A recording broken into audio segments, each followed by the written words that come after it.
a perfect situation. Hello, this is Liz. Welcome to my little urban homestead.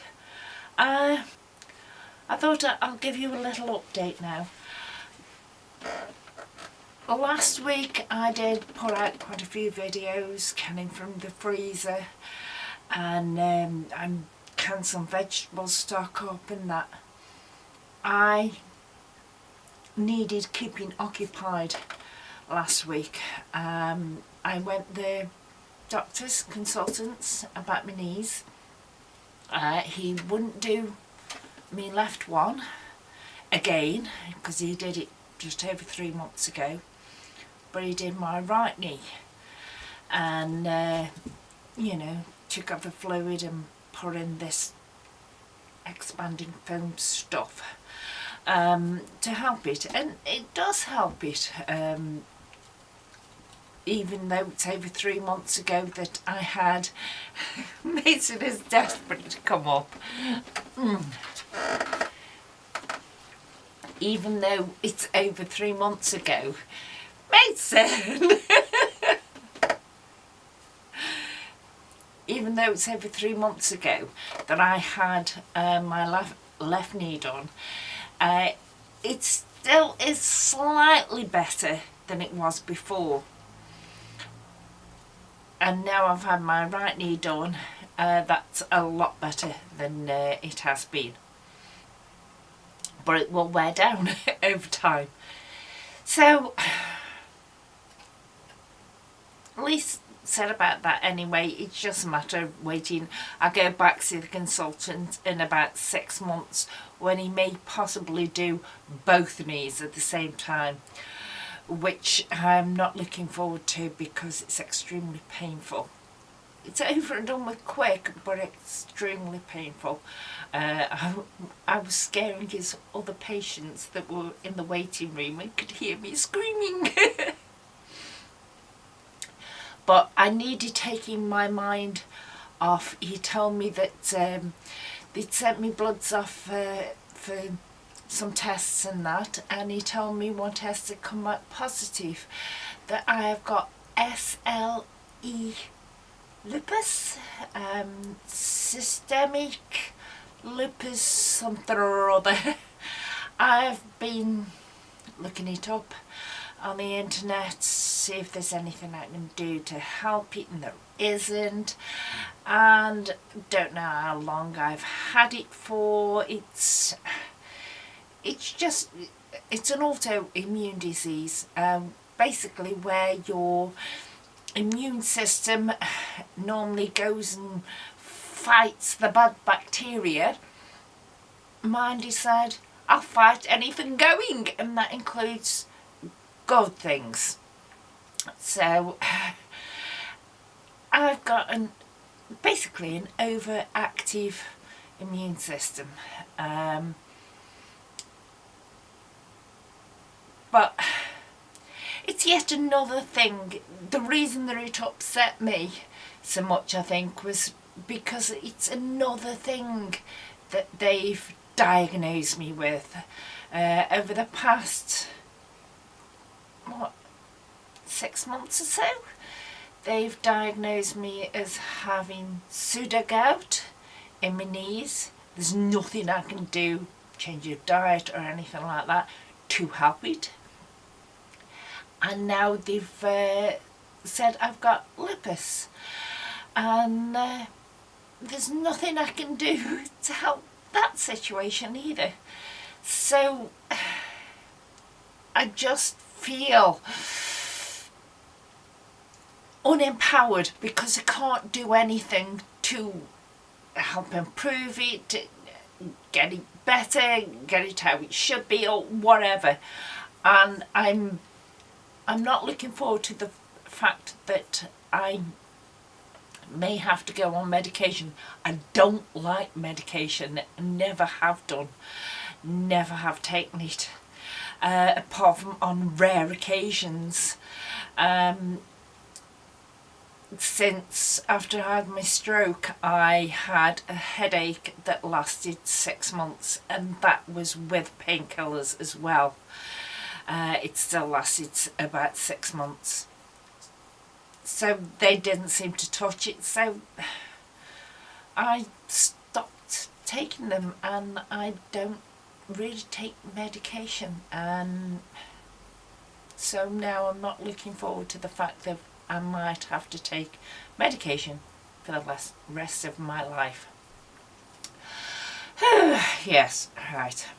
But that's the reason why there was quite a few videos out last week. I was keeping myself occupied in the kitchen because it had upset me. But I've come to terms with it now and decided basically I could have had this lupus for quite a number of years and it hasn't really made that much of an impact on me. So I'll just carry on. There's nothing I can do. So therefore I'm going to carry on doing what I want when I want. Top. Also, just a quick little thought about this, what YouTube have done about the altering monetization in February. Their new criteria is you've got to have 1,000 subs and it's 4,000 watch hours in the last 12 months. Now they contradict themselves because at the first part it says 1,000 subs or 4,000 watch views, and then later 4,000 watch time. Later down the paragraph it says 1,000 subs and the 4,000 watch time hours. So they're contradicting themselves, and it just seems to me that it's going to lead to subs for subs. There's people going to want to promote their channel to get it monetized and that, and they may have some watch time, such as myself. I meet the criteria for the watch time, but I've only got just over 400 subs. So for me to be monetized, I would need more subs. So you'll get some people that will just do a sub for sub basis, and I think that's wrong. They may not even like the channel, don't watch the videos, so that doesn't help them for the watch time, and it will be checked on a yearly basis so that, oh yes, they may have over 1,000 subs, but hardly any of them are being watched, so they've got a small amount of watch time. And I just think it's wrong, because they've got this 1,000 subs as different criteria for other things, such as on the super chat on live streams. I think they should pay more attention to watch times, because although you have a small minority of subs, they are active in your community and watching your videos. It's just how they're saying it basically is it'll get rid of these poor actors. Duh. No.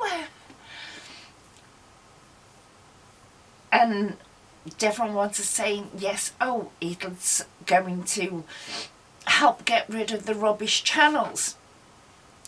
Well, if you're starting out or been going, such as myself, for quite some time, you haven't got that many subs, does it mean that your channel is bad? Because there's quite a few people that have subbed and do watch and do like your content. So who says the criteria, the creations, the videos that you are creating do not have to match everybody at all. There only might be a small clique of people that actually have got a similar mindset to you. And it's wrong. It's wrong for them to say that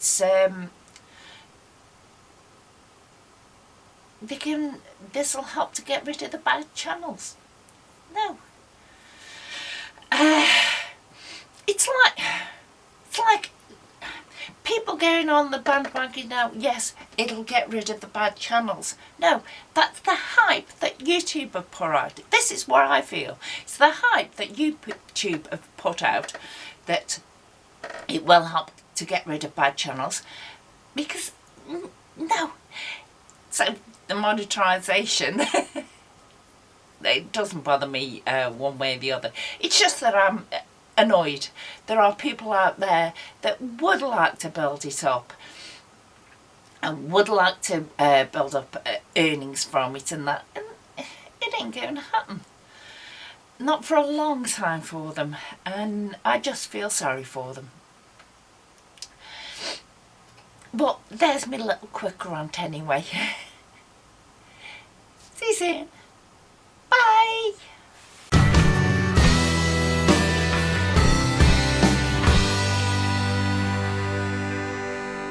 It's a